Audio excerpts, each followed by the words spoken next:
नमस्कार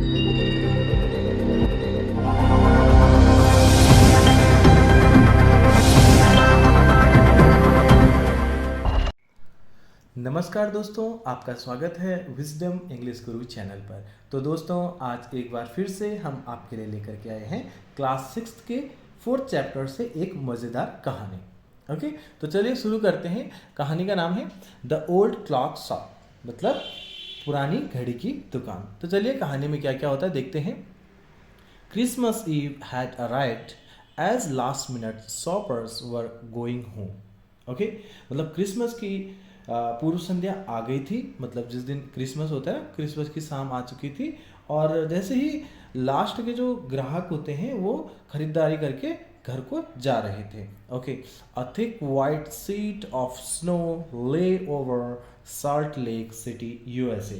तो क्या हो गया, अमेरिका की सॉल्ट लेक सिटी में पूरी बर्फ की एक मोटी चादर बिछ गई थी।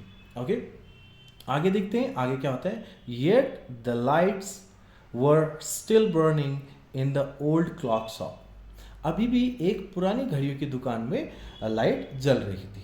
ओके, अब देखते हैं। As Ray it's old the owner worked on a clock he had sold that day.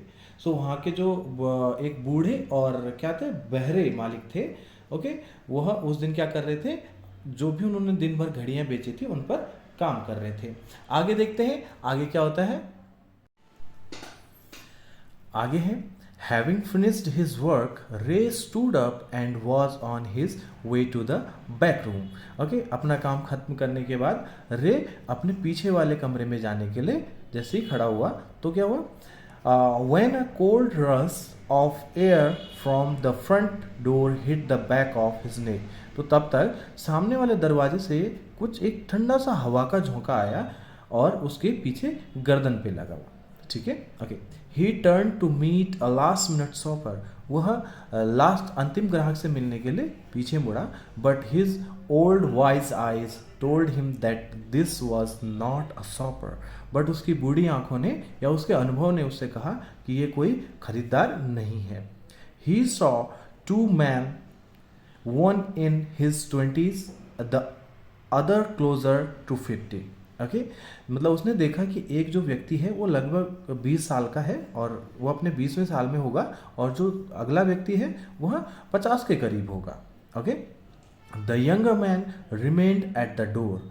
जो जवान था, मतलब जो 20 साल का व्यक्ति था, वह दरवाजे पे खड़ा रहा। The older man approached the counter, okay, with no sign of friendliness in his eyes. तो जो बूढ़ा आदमी था वह काउंटर की तरफ बढ़ा और उसकी आंखों में बिल्कुल भी दोस्ताना व्यवहार नहीं था। Ray was able to hide his growing fear as he slowly pushed a note pad and a pencil across the counter. Ray अपने अंदर जो डर पैदा हो रहा था उस डर को छुपाते हुए उसने धीरे से नोट पैड और पेंसिल को काउंटर की तरफ धकेल दिया। ओके, आगे देखते हैं। He smiled at the unfriendly face. Okay, एक बनावटी चेहरे के साथ उन्होंने स्माइल किया। Then pointed to his ears and shook his head from side to side. तो क्या है, उन्होंने अपने कान की तरफ इशारा किया और गर्दन इधर उधर हिलाई, कि मतलब वो बताना चाह रहे थे कि वो सुन नहीं सकते। Okay, a quick look of surprise change. Okay, एक चकित, मतलब आश्चर्यचकित करने वाला था उनके लिए। ओके, और जो आदमी था उसके माइंड में थोड़ा सा चेंजेस आए।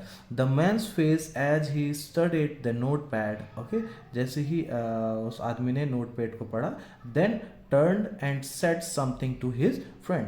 तो वह पीछे मुड़ा और अपने दोस्त को कुछ बातें करने लगे हो। Okay, Ray used the chance to took closely at the man.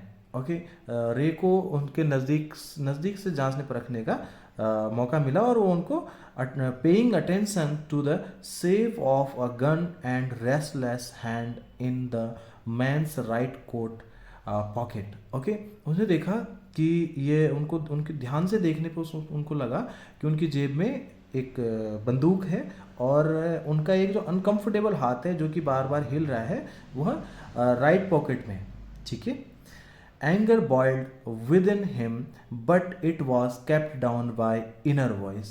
मतलब उनको गुस्सा तो आया बट उनकी आंतरिक आवाज़, जो अंदर की आवाज़ है, उसने उस बात को दबा दिया और क्या कहा, बी स्टिल, अभी रुको, अभी भी मतलब बने रहो. He wrote on the note pad, उन्होंने नोट पैड पर लिखा, मे आई हेल्प यू, मैं आपकी क्या मदद कर सकता हूँ, क्या मैं आपकी मदद करूँ. Okay. For the first time, the older man looked directly at Ray and smiled, a cruel mocking smile. Okay? तो पहली बार जो व्यक्ति है, जो बूढ़ा व्यक्ति था, उसने फर्स्ट टाइम रे की तरफ डायरेक्टली देखा और एक उपहासपूर्ण हंसी के साथ उनकी तरफ देखा. Okay. They both understood why he was there, वो दोनों समझ चुके थे कि वो वहाँ क्यों आए हैं. Why his friend remained at the door, उनका दोस्त दरवाजे पे क्यों खड़ा है. They looked like man who were down on their luck, so ऐसे लग रहे थे ये किस्मत के मारे लोग हैं. And were now ready to try something they would later be sorry about, तो वो अब कुछ ऐसा करने के लिए तैयार थे जिसके लिए उन्हें बाद में पछताना पड़ता. ओके. आगे देखते हैं आगे कहानी में क्या होता है. द क्लॉक्स टिकेट ऑन, तो घड़ियाँ बजने लगी. ठीक है, तो घड़ियाँ बजती है ना. Okay. Ray calmly wrote another message, have you come to pick up a clock और वॉच, क्या आप घड़ियाँ लेने आए हैं. ओके. क्या आप घड़ियाँ लेने आए हैं. फिर क्या होता है, then he pointed the long board filled with hanging clocks and, so क्या है, तब उन्होंने उस व्यक्ति ने इशारा किया कि इसकी तरफ, वहाँ पे एक लोन का बोर्ड लगा हुआ था जिसपे उस बोर्ड के साथ साथ वहाँ पे घड़ियाँ भी टंगी हुई थी. अब देखते हैं आगे क्या है. Pocket watches, he was not a pawn broker. Okay. Pawn broker का मतलब होता है साहूकार. ओके. वहाँ पे जो घड़ियाँ लटकी हुई थी, आपने जैसे पहले देखा होगा कि वहाँ पे घड़ियाँ लटकी हुई थी, पॉकेट घड़ियाँ और दीवाल घड़ियाँ. ठीक है. He was not a pawn broker, वो एक साहूकार नहीं था. कौन, Ray. But at the same time couldn't say no to the needy people who placed their old watches or clocks before him for anything they could get. Okay. So मतलब वो उन लोगों को भी मना नहीं कर पाता था जो लोग अपनी पुरानी जो भी चीज़ें, जो घड़ियाँ हैं, वो वहाँ पे उसके सामने दे के जाते थे. ओके. सो उनको उसके बदले लोन मिलता था. Okay. He loan more than he should, वो लोन में जितनी उनकी कीमत होती थी, वर्थ होती थी, उससे भी ज़्यादा उनको लोन देता था. They would be there when the owner wanted them back. Okay. So बाद में क्या होता था कि वो व्यक्ति जो भी अपनी घड़ी वहाँ पे रखे गया है, सो वो अपना घड़ी वापस ले जा सकता था और पैसे वापस दे करके. Okay. At the same price he had paid with no interest, तो इससे क्या पता चलता है कि वो लोगों की मदद करता था. ठीक है. सो वो उनके जो सामान होता था, घड़ियाँ होती थी, वो रख लेता था और जो उसका जो भी पैसा होता था उनको दे देता था. बट जब पैसा वापस लेने की बारी आती थी तो कोई ब्याज व्याज नहीं लेता था. ओके. आगे देखते हैं. Then the older man seemed to feel a little easier, अब जो वहाँ पे जो बूढ़ा व्यक्ति था, दूसरा व्यक्ति था, सो वो थोड़ा सा, उसके हाव भाव बदले हुए नज़र आ रहे थे. वो थोड़ा सा शर्मिंदगी सी महसूस कर रहा था अपने अंदर. took out his hand from his pocket and quickly looked at the watch on his wrist. Okay. So इसके बाद क्या होता है, उसने जल्दी से अपनी जेब से हाथ बाहर निकाला और अपने हाथ पे लगी घड़ी को देखा, निकाला और उनके सामने रखा. How much will you give me for this, उन्होंने द मैन रोट, उस व्यक्ति ने पेपर में लिखा, नोटपैड पे लिखा और पूछा कि आप मुझे इसके लिए कितने रुपए देंगे. ओके. आगे देखते हैं. रे noticed a little same in the grey eyes looking at him. Okay. रे ने नोटिस किया, उसकी आंखों में थोड़ा शर्म थी. Okay. The watch was nothing special and yet had great powers. Sorry. Okay. So घड़ी कुछ खास नहीं थी, बट फिर भी उसमें कुछ शक्तियाँ थी. वो क्या थी, it was something to exchange a way out of a bad situation.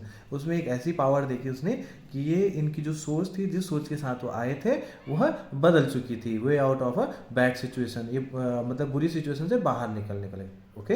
Okay, knowing that great need had brought the man to his shop in the first place. Okay, so सबसे पहले मेरी दुकान में इसकी ज़रूरत इसको लेकर के आई है, तो ये रे के दिमाग में ये चीज़ें सब चल रही थी, मतलब रे को दया आ रही थी उन पे. ओके, रे asked how much do you need for it, आपको इसके लिए कितने रुपए की ज़रूरत है, आप इसके बदले में कितना चाहते हैं.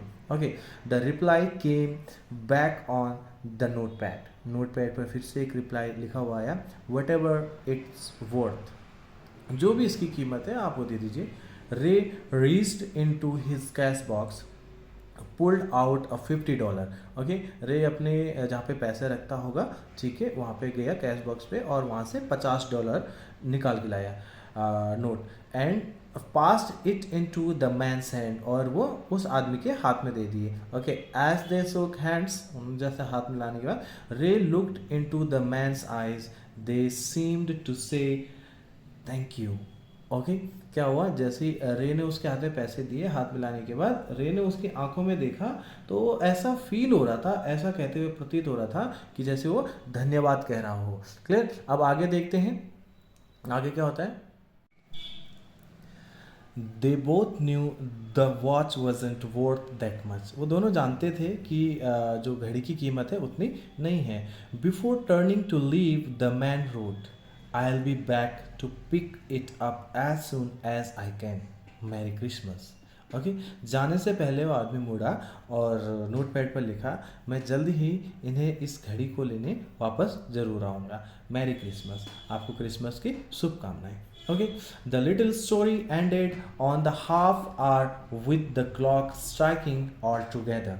ओके, यह आधा घंटे की कहानी समाप्त होती है, हो गई, और सारी घड़ियाँ एक साथ बजने लगी, मतलब सारी striking all together. Okay, the time pieces which had been looking on silently all the while, so वो सारी घड़ियाँ तब बजने लगी जो उतनी देर से सारी चीज़ को शांति से देख रही थी. Rang out the time with such feeling that even Ray thought he could hear them. Okay, इतनी अच्छी लग रही थी वो आवाज़. ओके, बहुत सुनकर के संगीत में संदेश था जो कि आशा से भरा हुआ था, आशा से भरा हुआ था. ठीक है, सो यहाँ तक कि रे को भी ये लग रहा था कि मुझे सुनाई दे रहा है. Their sweet musical message was filled with hope, वो जो संगीत निकल रहा था वो आशा से भरा हुआ था.